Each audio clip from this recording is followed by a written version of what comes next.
Charlotte dragged Lacey around the entire garden, showing her the apple tree and the patch of strawberry plants.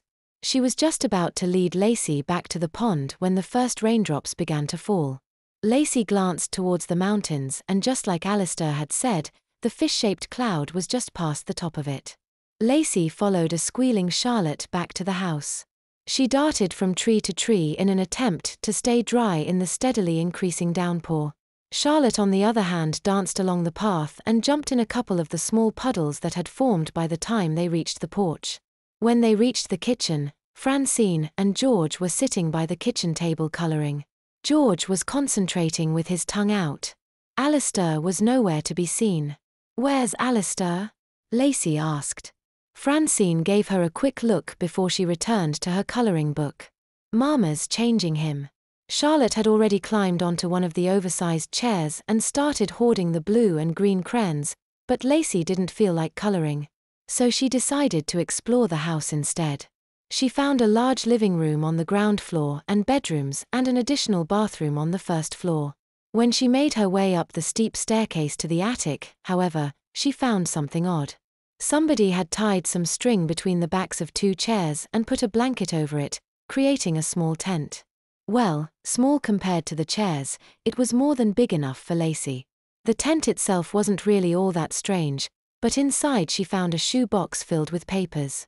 Leafing through them, Lacey saw mathematical equations and calculations far more advanced than what she understood, but the closer she came to the top of the stack, the simpler the maths became.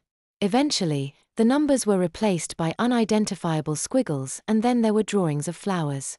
Bluebells to be precise. Sometimes a single flower, other times whole fields of them. "Do you like them?" Lacey almost jumped out of her skin. Charlotte was kneeling in the opening to the tent. She crawled in and sat down next to Lacey, taking the stack of papers from her. "You did that?" Charlotte nodded. "I wasn't very good at first, but Mama said that if I practiced I would get better. And I did, see?" She picked up a new drawing from the floor outside the tent and held it up for Lacey. It was a picture of two stick figures in a green field dotted with blue flowers. One was wearing a pink dress and the other a blue one. "I made it for you," Charlotte said. Thanks. Come on, Mama said it's dinner time."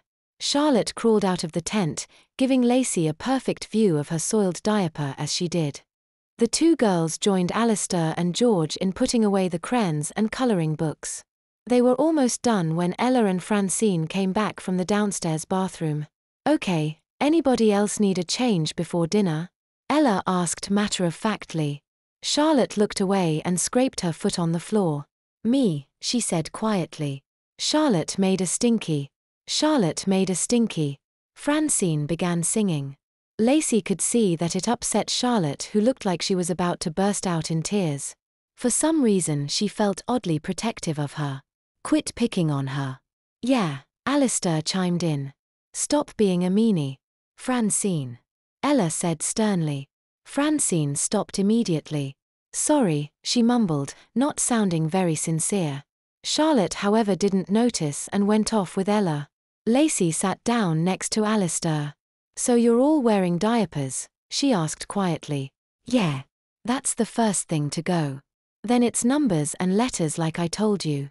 And finally you don't even remember anything from before." He nodded slightly towards Francine and George. "That doesn't sound so bad. I mean, apart from the diapers this place doesn't sound all that bad." "Are you kidding? It's the same day over and over and over. The rain starts at the same time every day." He pointed out the window. "And by the time Mom puts the rest of the food back on the stove, it'll stop raining. Then just after sunset it'll get kinda windy. Tomorrow morning, just after breakfast, a big fish is going to jump in the pond, and so on and so on. Every day is the same and every day you feel a little of yourself slip away." "How long have you been here?" "Shush," Alistair said as Ella and Charlotte returned. "She doesn't like us talking about that."